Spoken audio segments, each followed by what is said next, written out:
powerful predictor of recession. So, be careful what you wish for in that sense. But so when we say rates, we're talking about this. In this interview, Jim Rickards discusses the Federal Reserve's actions regarding interest rates, highlighting the misconception that they have been printing money when, in fact, they have been reducing the money supply by tightening monetary policy and raising interest rates. He explains that the Fed started with rates at 0 and increased them rapidly to 5.5%.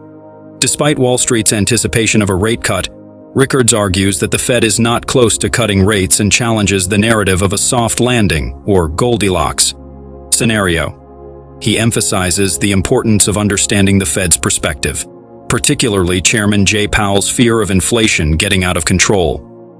Rickards also points out that while inflation has decreased from its peak, it remains above the Fed's target of 2%, which could have long-term consequences for the value of the dollar. Overall, he cautions against blindly following Wall Street narratives and stresses the need for a more realistic analysis of the Fed's actions and the economic situation. Well, let me take the second part first, because it's like a countdown, 5, 4, 3, 2, 1. All the people say they're going to be 5 rate cuts or 4 rate. They're running out of meetings. There aren't that many meetings left to do all the cuts that they're expecting. First of all, this whole idea of the Fed rate cut. Now remember, it was March 2022. Rates were 0. When we say rates, let's be clear. This is the policy rate, the Fed funds target rate, also known as the policy rate.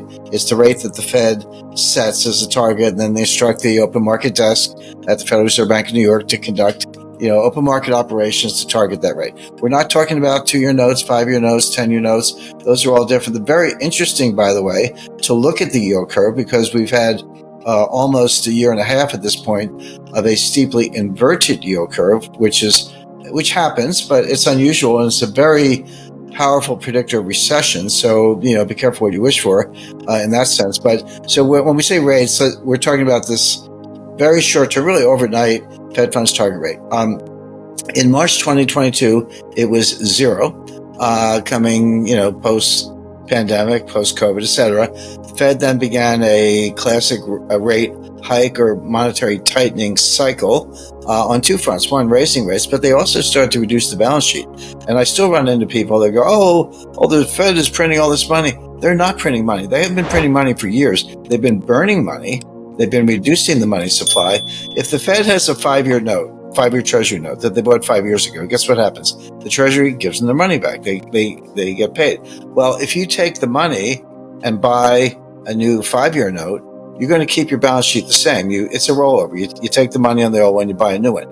But what if you don't do anything? You take the money and you don't do anything. That money disappears. It's the exact opposite of money printing, where the money comes out of thin air.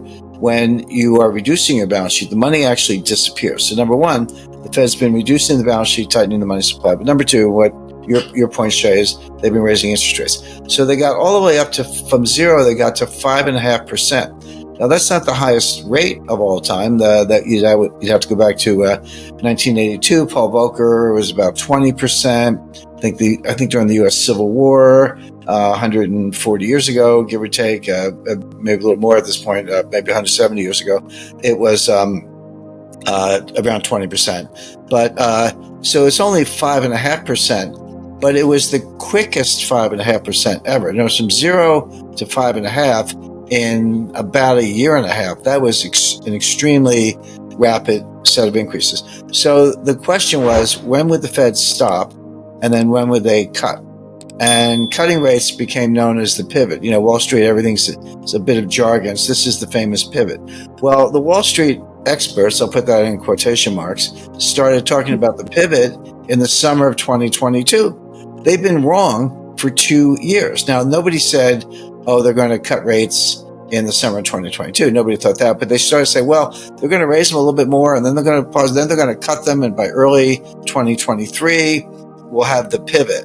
And the pivot is a narrative, and the narrative goes by a couple different names. One is the soft landing. I'm sure you've heard of that. For your viewers, I'll inform them there's no such thing as a soft landing. You have a hard landing, crash, recession happens. That may be happening right now, but there is no such thing as a soft landing. So you can dismiss that one. The other one is Goldilocks. We all know the nursery story. Not too cold, not too hot, but just right. The Fed would get it just right, raise enough to cool inflation down, but not enough to cause recession. So they get it just right. So whether it was Goldilocks, the soft landing, or the pivot, these are three names for the same narrative, which is, hey, the Fed's going to cut any minute now. Start the countdown and buy stocks. Wall Street always ends the analysis with buy stocks. Everything I just said is nonsense. Everything I just said is true. That is the Wall Street narrative. That is what you see in the headlines and newspaper articles, etc. But none of it is true. The Fed is nowhere close to cutting rates. The pivot crowd have been wrong for almost 2 years. I mean, how long do you have to be wrong before somebody says, maybe you actually aren't thinking about this the right way? You're certainly, and what I do is, we all have our own opinions, but it has to be somewhat rooted in reality. If you want to be a good Fed analyst, which is one of the things I do, you have to put yourself in the shoes of the Fed. You can't just pull a narrative out of thin air. You can't make up a story. You can't tell your investors, your clients, something that makes them want to do what you want them to do. You actually have to say, I'm Jay Powell, or Jay Powell is pretty much the last word on this, and look at it from his perspective. And I dealt with Jay Powell, back in the day. Smart guy, nice guy. Interesting thing about Jay Powell, he's a lawyer. He's not an economist. He's a lawyer.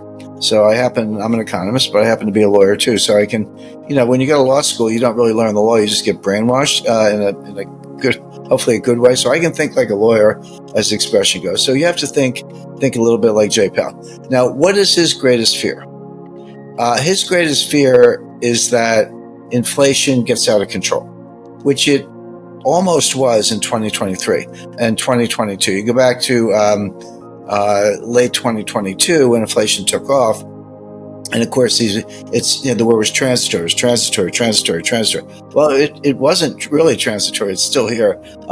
It peaked in June 2022 at 9.1%. It's come down a lot. It's in the low threes, so 3.1, 3.2, 3.3%. But here's what happened. It got stuck. It was so when it went from 9 to 8 to 5 to 3, everyone said, "Oh, the Fed's got this. They've got inflation under control, etc." But remember, their target is 2. And you say, "Well, 3, 2, it seems like they're close." Well, close isn't good enough if your target is 2. And by the way, 3% inflation cuts the value of the dollar in half in 18 years.